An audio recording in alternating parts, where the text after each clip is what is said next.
I'll just close this one. And there we go. So this is the session, GDPR for Dummies, GDPR, the basics. So in this session, we will get to know the GDPR, what it actually means. And also, like, I will use my mouse a lot because sometimes I think I just want to stress out the most important parts. But let's see, the GDPR basics. So it's a regulation by the European Parliament. So it's actually Europe who makes our life a little bit harder right now. And they decided with the Council of the European Union and the European Commission to strengthen and unify the data protection for all individuals within the European Union. But it also addresses the export of personal data outside of the European Union. And this is also the reason why it's important for Americas too. So the law aims primarily to give the control back to the citizens and the residents over their personal data and to simplify the regulatory environment for international businesses by unifying the regulation within the European Union. So just to translate it in basic English, it means that we have to take care with all the personal data of everybody around the world, and especially the European citizens, to make sure we don't use or misabuse this personal data. But then, how does this relate to ISAC? So in ISAC, we deal with people from the European Union, either as our members or as our exchange participants. So it's very relevant for us that we adhere to these rules as well. But besides needing to comply with the law, it is also a way to improve the experience of our customers, since we will have to develop new ways of working which are based on the key principles of trust and transparency. So actually, GDPR is not just a way to follow the rules, but it's also a way to have some more customer centricity in everything we do. And in the end, it will lead that we will be trusted, since customers shall have a good image of a compliant organization. But also, just from a financial perspective, if we don't comply with GDPR, we are at risk.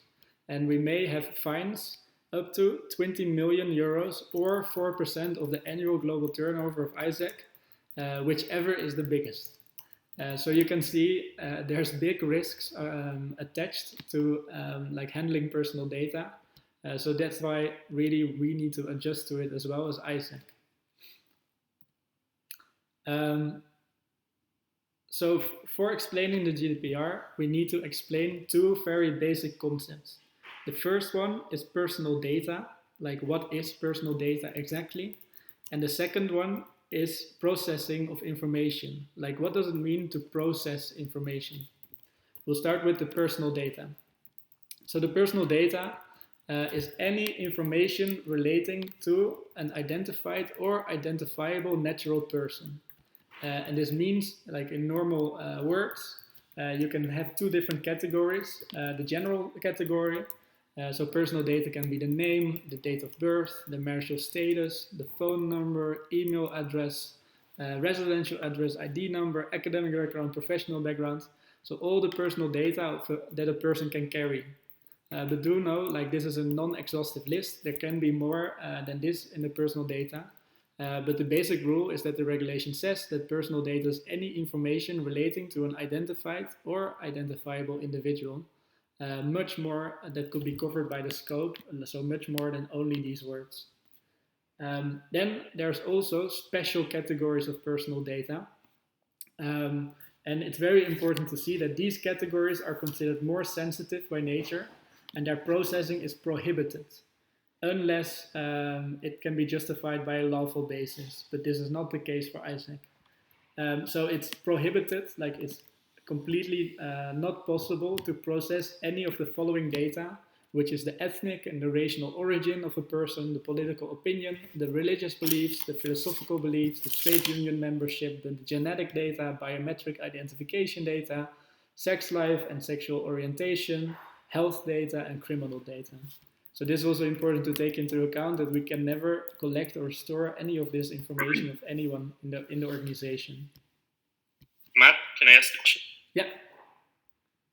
And how does this apply to like data collection within the organization, because I don't know if you recall, but on the last global engagement survey, it asked whether you were a part of a minority or not, and it asked directly whether you were a part of a sexual orientation minority. Yes, that's true. And I'm in the chat with all the international DPOs, and actually Isaac International was corrected on processing this information. And in the end, also they deleted all the information immediately afterwards. That's a very good remark. Oh, okay. Like even AI, okay, thank you. Even AI can sometimes make mistakes. Even the MC. Even the MC. All right. So the next basic concept is the processing activity. So what does it mean to process data? It's the following. Any operation or a set of operations which is performed on personal data and or sets of personal data, whether or not automatically, by automatic means such as the collection, the recording, the organization, the structuring, the storage, the adaptation, the alteration, the retrieval, the consultation, the use, the disclosure by transmission, dissemination, or otherwise making available, alignment or combination, restriction, erase of destruction. So these are a lot of words that just capture like all the different ways you can do anything with data. So that's important to keep in mind. Like the key takeaway here is that to process data in any kind of way is or immediately falls under the GDPR regulations. So these are the two basic concepts that you need to understand. But now we're going to dive into the principles of the GDPR. And these principles mean, okay, then how are we allowed to process the information? Because the GDPR does not restrict everything. And then there's the following principles. The first one is data minimization. The reason, or this means that the personal data shall be adequate, relevant, and limited to what is necessary in relation to the purpose for which they are processed. So this is the most important part. Like we should only process data which we really need for a purpose, like for the purpose of Isaac. So for example, if like we are allowed to collect resumes and CVs of people that are applying for IGT opportunities, because that's related for the purpose of what we do as an organization. But for example, it is not allowed to process any information, maybe like whether somebody has brothers or sisters, or because that's just not relevant for anything we do in Isaac. The next one is also accuracy. Like we need to make sure that the personal data is accurate and where necessary kept up to date. The third one is accountability.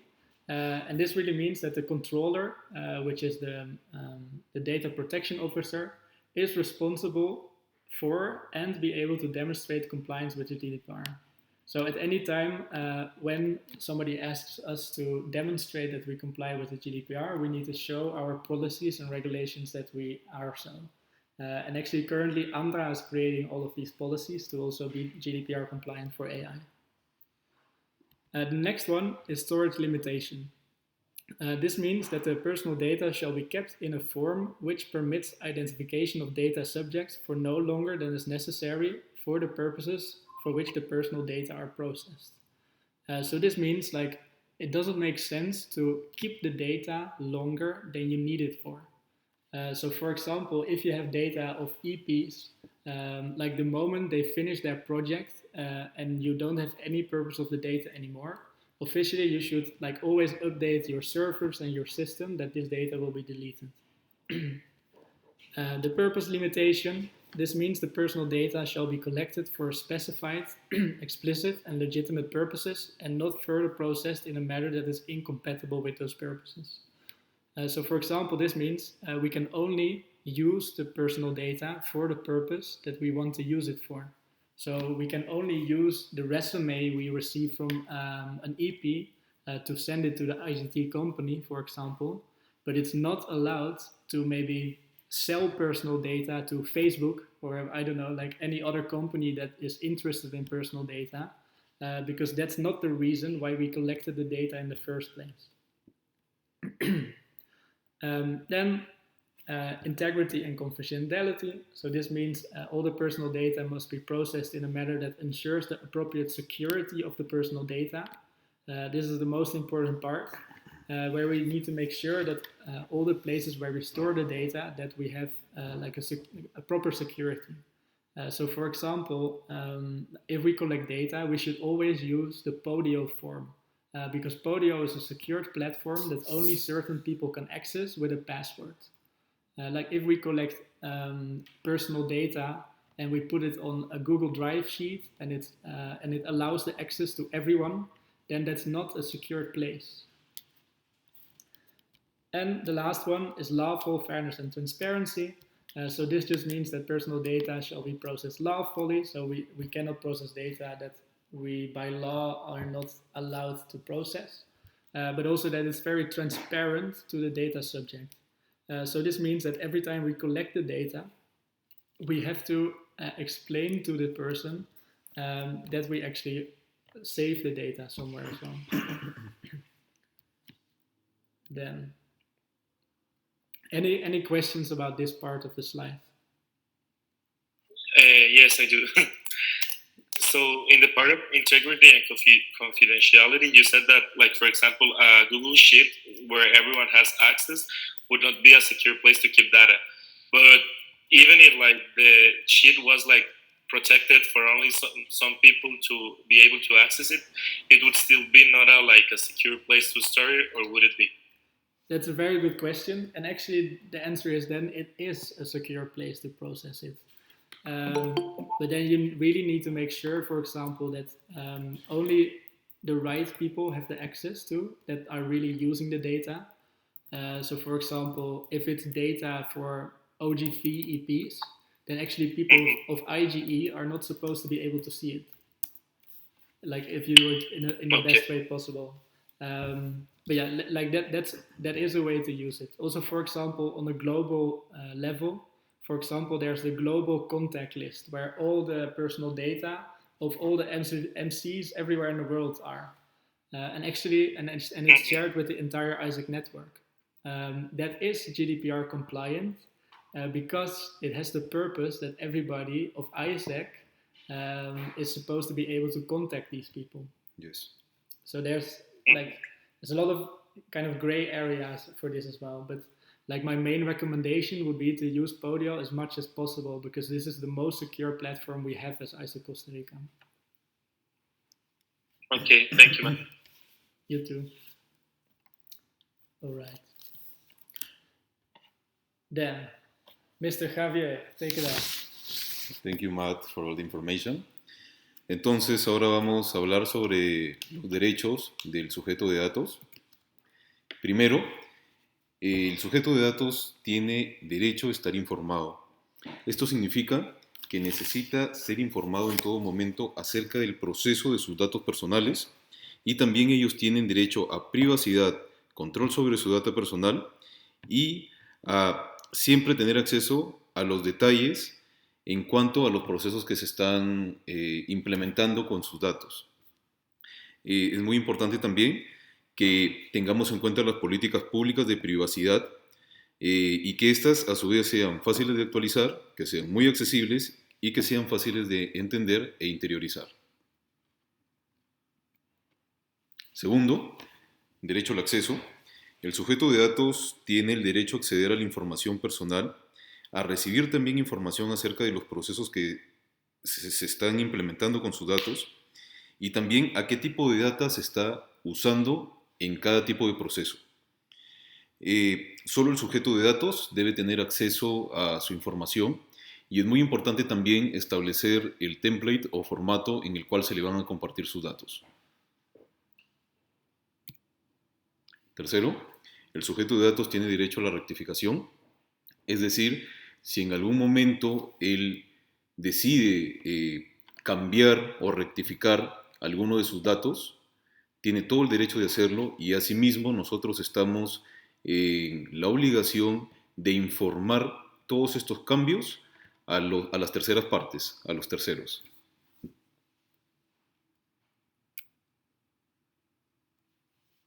Cuarto, derecho al objeto.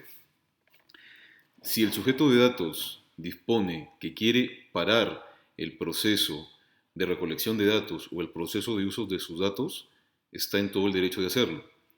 No siempre esto significa que se tengan que parar todos los procesos porque hay algunos procesos específicos, pero si él decide restringir el uso de sus datos solo a procesos específicos, inmediatamente nosotros como controladores de los datos debemos tomar las medidas necesarias.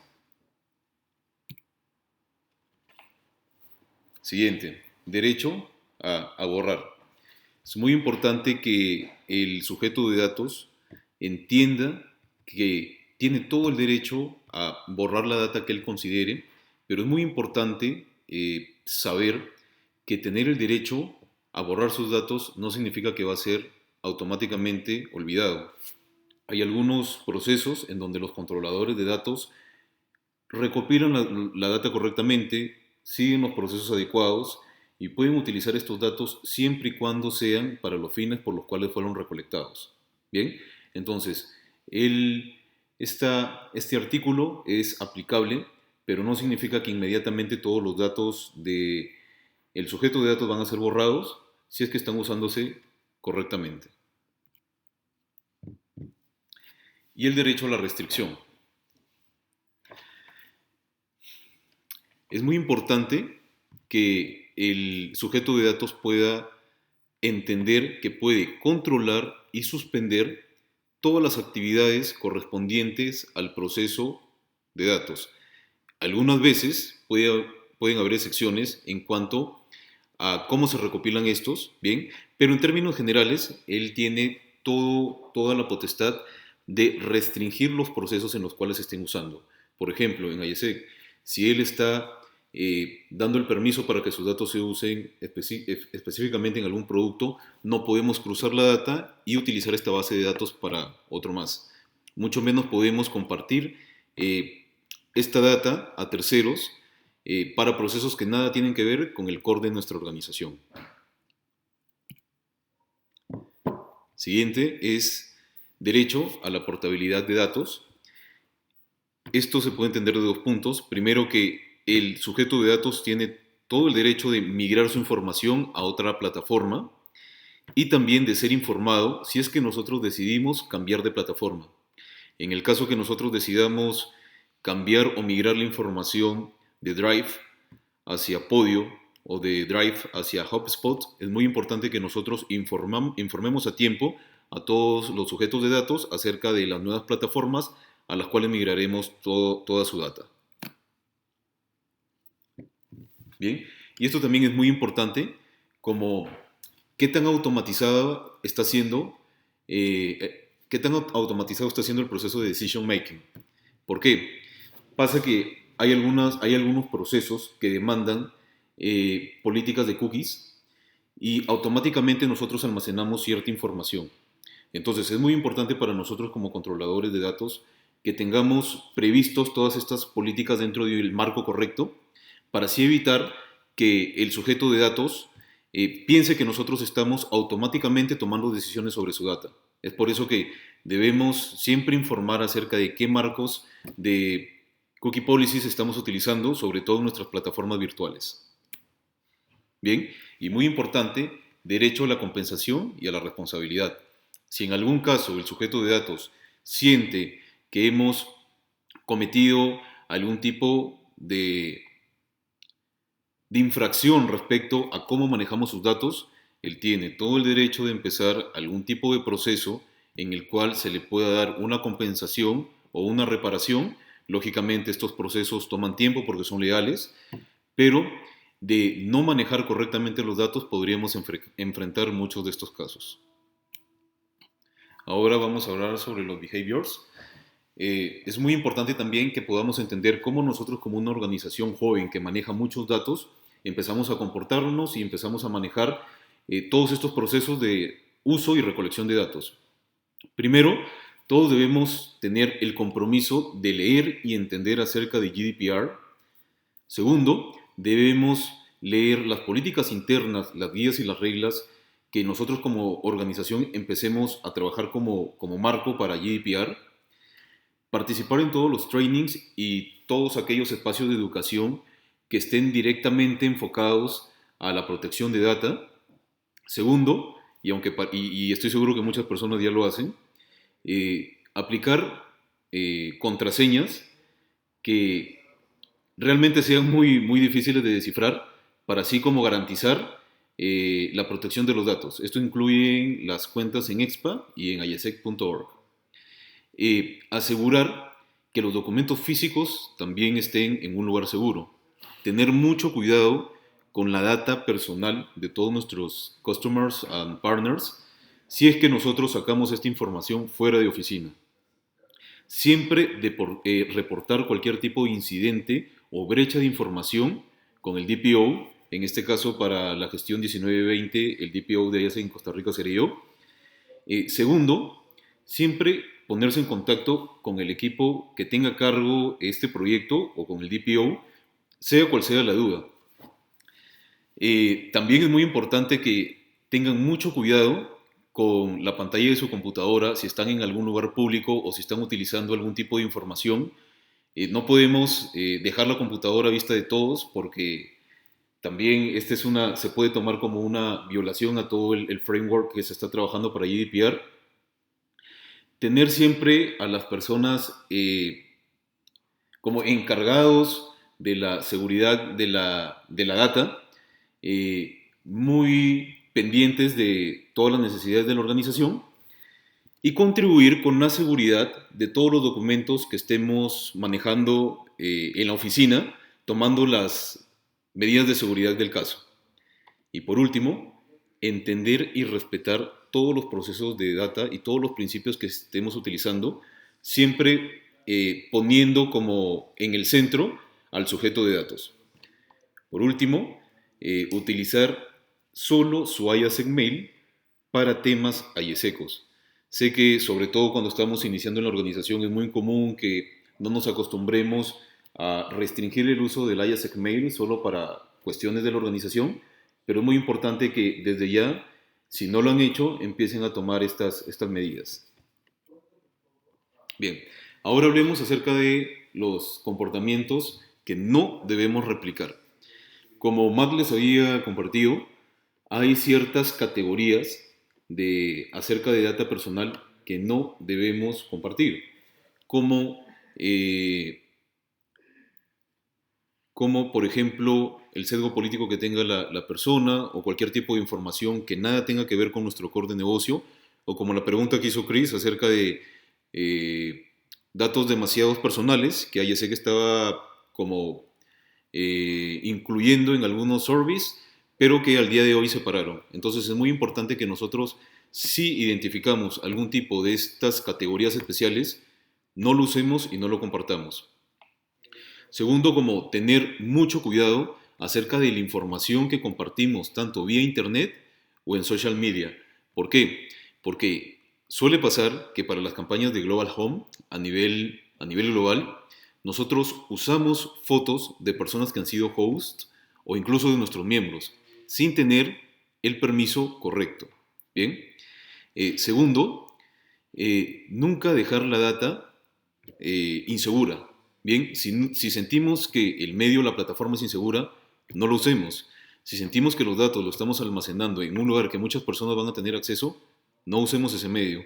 Si estamos recopilando toda la data físicamente en un lugar en el cual no tenemos la garantía que la data va a estar segura, no la dejemos en ese lugar. Bien. Segundo, no tomemos data fuera de la oficina, ni mucho menos para usos particulares que puedan poner en riesgo la seguridad o el cuidado que nosotros estamos implementando para todos estos datos. Bien. Muy importante también no procesar la data que manejemos dentro de la organización, como en sistemas inseguros o en computadoras inseguras. Si es que vamos a procesar data en una computadora que no es la nuestra, tomemos las medidas necesarias para luego eliminar todo este tipo de data y que no quede en manos de una persona que nada tiene que ver con nuestra organización. Nunca abran desde su cuenta de IASEC Mail mails inseguros o websites que también consideren inseguras. Nunca usen la data de nuestros customers o de nuestros partners para cosas que nada tengan que ver con el core de nuestra organización, ni mucho menos con la razón por la cual esta data fue recopilada. Bien, nunca, ya sea de manera informal o formal, compartamos información de nuestra organización fuera de IESEC. Bien, y tampoco como tengamos mucho cuidado acerca de los espacios donde compartimos esta información. Bien, nunca compartan las cuentas personales y sus contraseñas de IASEC Mail, de EXPA, porque son solo personas que son parte de nuestra organización pueden acceder a este tipo de plataformas. Bien, y también nunca como procesen data personal si es que ustedes no tienen la autorización para hacerlo. Bien, si estamos en un área en la cual no debemos manipular ni gestionar la data de los IPs y no tenemos la autorización del caso, pues no realicemos esa actividad. Bien, entonces, your part. So the actions to become a GDPR-aligned global organization are very simple. Like the most important thing is that ISAC International downscaled all the educational material and also like all the instructions on how to be compliant. We updated our systems and platforms where possible, or Andra did this. And like the most important thing right now is that we raise the awareness and educate the network. So all of you guys to be able to take the necessary actions to be GDPR compliant. And then in the end, yeah, that's like the procedures we have to follow. And that's it from our side. Are there any questions about the things we just mentioned?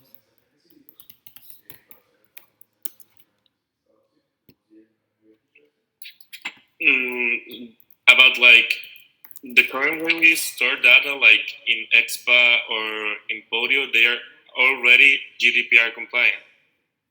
Yes. Yes. Yes, those are like GDPR compliant places to store the information. However, let's see, all the information that goes to EXPA is also already GDPR compliant. Like for example, if you enter your data on isac.org, you always have to accept like this terms and conditions form, which indicates all the information. So yes. Okay, thank you. Okay. Someone else?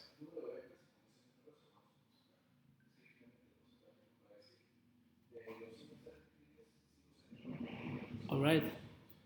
Cool. That's it from our side, guys. Thank you a lot for tuning in. Let's see if we can show our face again to say goodbye.